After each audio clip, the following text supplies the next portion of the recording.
What a difference a day makes. I'm Mike Brooks in for Nancy Grace. Well, just yesterday, we thought that it was a missing girl and she was pregnant with her husband's baby.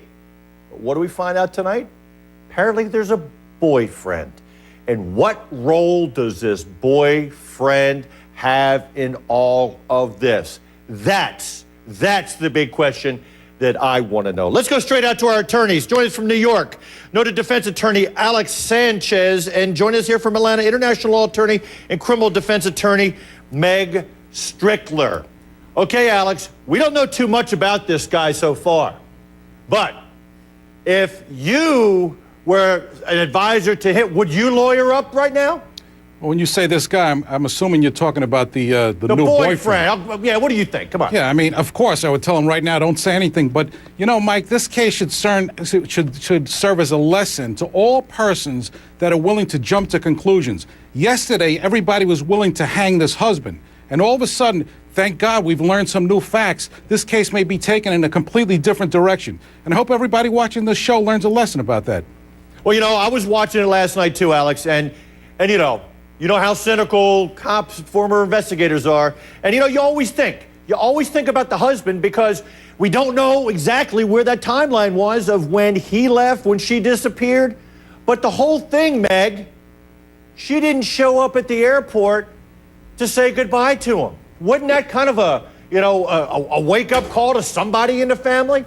That was a red flag to a lot of things that we learned today, because if she's not showing up at the airport to to say goodbye to her husband going off to war, I already smelled a rat yesterday when I heard this story. I'm thinking, well, wait a minute, maybe she's not with him anymore. And of course, when you're in an investigation, you always look to the most immediate family members, the husband. And in this case, he's the first obvious. Who would have thought that she'd have a boyfriend and she's pregnant with a second child on top of everything else, and he's not the father?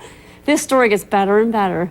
It does, and what a difference a day makes, as I said before. Join us in Atlanta, Dr. Doug Bremner. He's a professional psychiatry and radiology and author of Before You Take That Pill.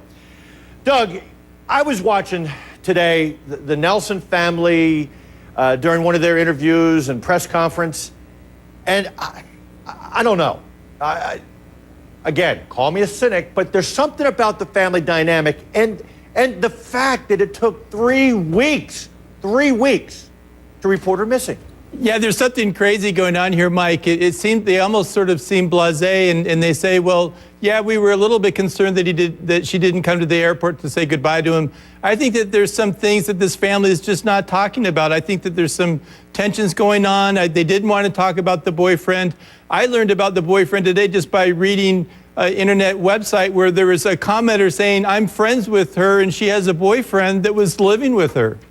I want to go back out to Alexis Weed, produced for the Nancy Grace Show.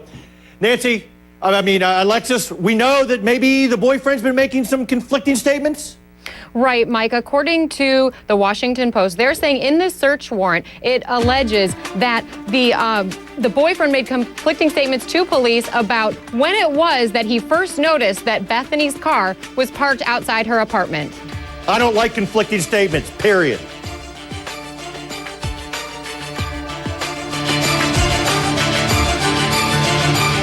When it came time for Emil to fly back to Afghanistan on February 2nd, Bethany was a no-show. That was a bit unusual. Bethany's car was found in the parking lot of her Ashburn complex. Inside her apartment, no sign that she packed bags or had plans to leave.